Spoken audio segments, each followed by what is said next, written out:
Thorpe. Mother, father, son, daughter, chief. Apache, Pueblo, Choctaw, Chippewa, and Crow. Underserved, struggling, resilient. Squanto, Red Cloud, Tecumseh, and Crazy Horse. Rancher, teacher, doctor, soldier. Seminole, Seneca, Mohawk, and Creek. Mills, Will Rogers, Geronimo. Unyielding, strong, indomitable. Native Americans call themselves many things. Hi! Okay, so today we're talking about our social studies unit plan, and that intro was just to give you a taste of what we're talking about, which is going to be Montana Native Americans, time continuity, and change. So here's our unit introduction. Who are we, you might ask?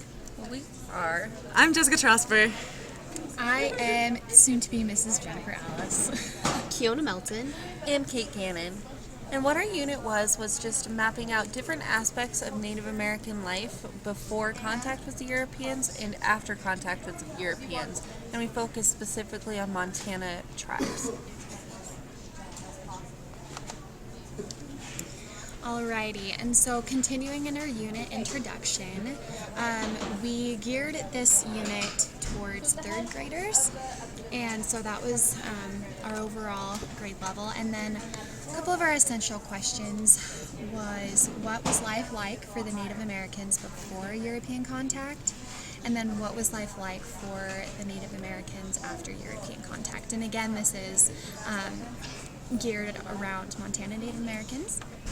And then unit goals that we have are to instill an understanding of how the lives of Montana Native Americans were altered due to the contact with the European settlers, and also for students to analyze and compare and contrast the lives of the Montana Native Americans both pre and post contact.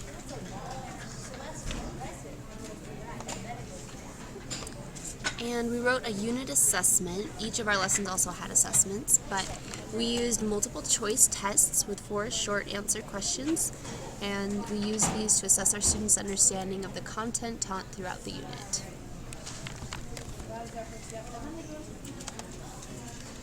Okay, so what we learned using our resources.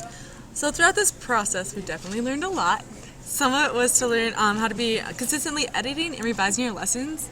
So like just because you finish a lesson doesn't mean it's at its best moment. And like learning how to be critical about your own work in a way that improves it is so important to make the lessons more effective and more usable for the classroom and more engaging for the students. We learned how to look at resources that include multiple perspectives, so trying to make sure that the resources we use aren't just from the view of just Europeans or just Native Americans, but making sure it's broad and really challenges students' thinking. And we learned how to be flexible and willing to change whatever we need to do to fix it to make it more usable for our class, which as a teacher we all just need to learn always how to be flexible and how to think on our toes and how to find what works best for each individual. So now we'll focus in specifically on resources that each of us used. So for my resources, I was focused on the economic standpoint of the Native Americans. And so all of the resources that I found were for high school students. It was really difficult to find lessons that were made specifically for any grade younger than 9th. So I ended up taking a unit from the OPI website that was based for a 9th grade class. And I had to change the pedagogy of what was being taught to fit the needs of a 3rd grade class. So it took a lot of the information and made it less specific and more broad and more engaging. And it was a challenge, but it ended up being really relevant and really interactive. And this was the lesson that we used for our lesson study project that we presented to you as a class.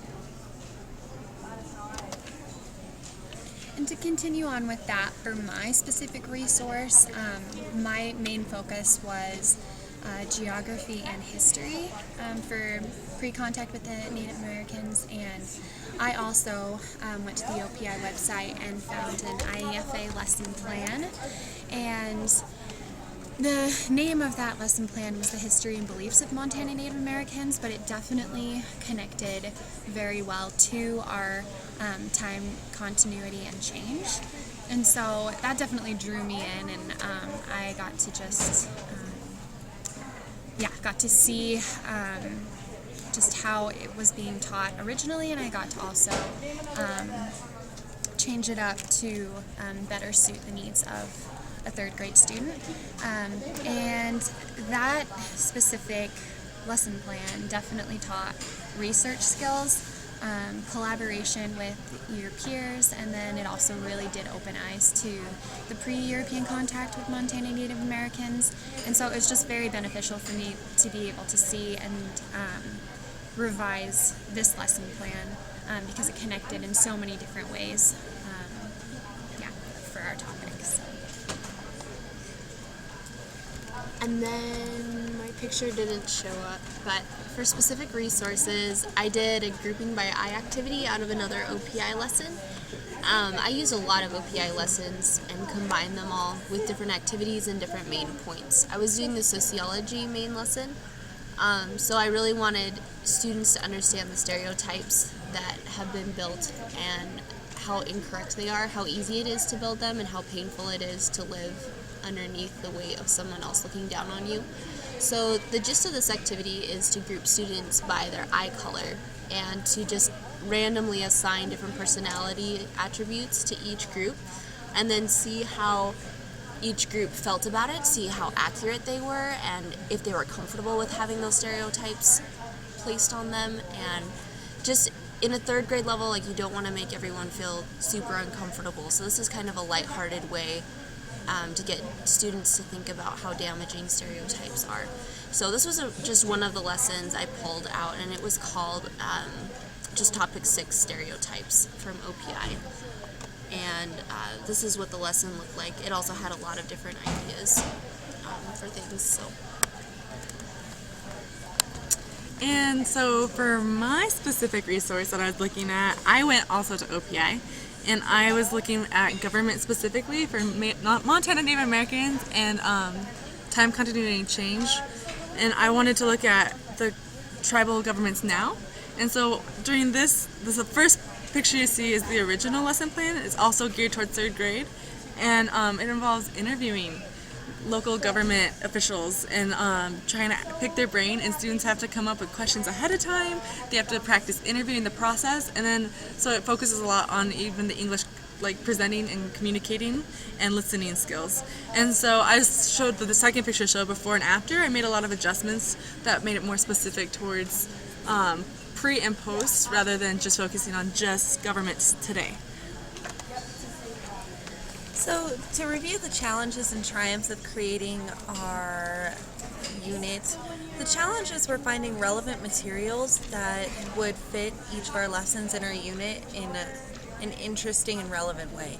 And so, finding the information was already difficult, and then finding information that was consistent with each other's and created a unit flow was also pretty challenging. But the triumphs were that we did it, and we found information that worked out. And I mean, I guess we wrote a pretty great social studies unit. No big deal. And then, just to continue on reflection, I definitely say we learned a lot about ourselves in this process.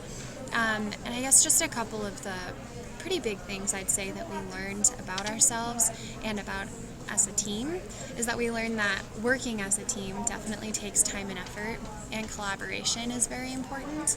And so within that, meeting up as a group definitely took a lot of time and effort on our parts, and so I think we just learned a lot about that.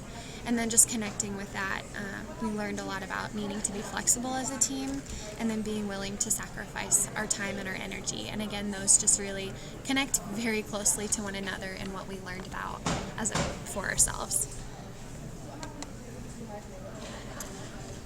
If we would have changed our unit to make it flow more smoothly, we would have included more consistent contact. A lot of us did our own units or did our own plans on our own time, and then when we'd come together, they wouldn't necessarily flow together. So if we just talked about everything as we were working along. Also, peer editing each other's lessons. Some people thought different aspects were more important than others, and so when we came together, they weren't necessarily coherent. So if we just had handed our lessons out to each other and took a look at them and discussed, that would be great. Also, if we discussed our lesson topics more thoroughly before we created the final lesson plans, that would be great. Yeah. Awesome. So a reflection yet again. What, if anything, would we change about our overall unit?